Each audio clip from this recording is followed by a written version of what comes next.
Hey guys, ఈరోజైతే నేను ఒక చిన్న పని మీద బయటకు వెళ్తున్నా. సో బయట చూడండి ఎంత క్లౌడీగా ఉందో. మీరు ఇంకా ఎర్లీ మార్నింగ్ 8 or 9 అయింది అనుకున్నారు. టైం ఆల్మోస్ట్ 10:30 అవుతుంది.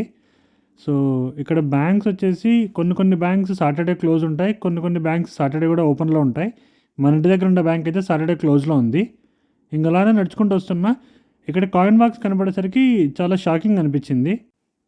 ఈలోపు వెనకలేరా మామ అని పిలిచినట్లు అయింది. ఎవరబ్బా అని వెనక్కి తిరిగి చూస్తే దోశ మామ అని ఒక షాప్ కనపడింది. షాప్ ఓపెన్ ఉంటే ఈసారి దోశలు తప్పకుండా ట్రై చేస్తా. అలానే కొద్దిగా ముందుకు వెళ్తే కోవెంట్రీ యూనివర్సిటీ అని ఉంది. ఇది మాత్రం చాలా పెద్ద యూనివర్సిటీ ఈ ఏరియాలో. సో ఇది ఫ్రంట్ సైడ్, ఇది వచ్చేసి ఒక క్యూబికల్ మాదిరి అన్నమాట. ఇక్కడ మీరు డిఫరెంట్ డిపార్ట్మెంట్స్కి డిఫరెంట్ బ్లాక్స్ అనేవి ఉంటాయి. నాకు అన్నిటికంటే బాగా నచ్చినది ఏమంటే, సో యూనివర్సిటీ చాలా పెద్దగా ఉంది. సో యూనివర్సిటీ లోపల ట్రావెల్ చేయడానికి మీకు సైక్లింగ్ సిస్టమ్ అనేది పెట్టినారన్నమాట. సో మీరు జస్ట్ మీ ఫోన్లో యాప్ ఇన్స్టాల్ చేసుకోండి. ఆ సైకిల్ పార్క్ చేసిన దగ్గరికి వచ్చి మీరు జస్ట్ దాన్ని యాప్ ఓపెన్ చేసి స్కాన్ చేస్తే సరిపోద్ది.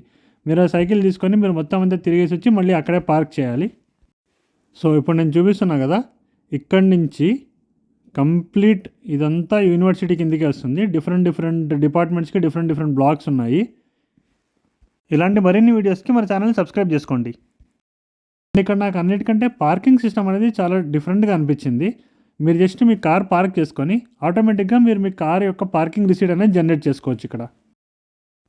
అండ్ ఇక్కడ ఎలక్ట్రిక్ వెహికల్స్ ఎక్కువ యూజ్ చేస్తారు. సో అందుకోసమని ప్రతి పార్కింగ్ లాట్స్లోనూ మీకు ఎలక్ట్రిక్ వెహికల్స్కి ఛార్జింగ్ పాయింట్స్ అనేవి ప్రొవైడ్ చేసి ఉంటారు.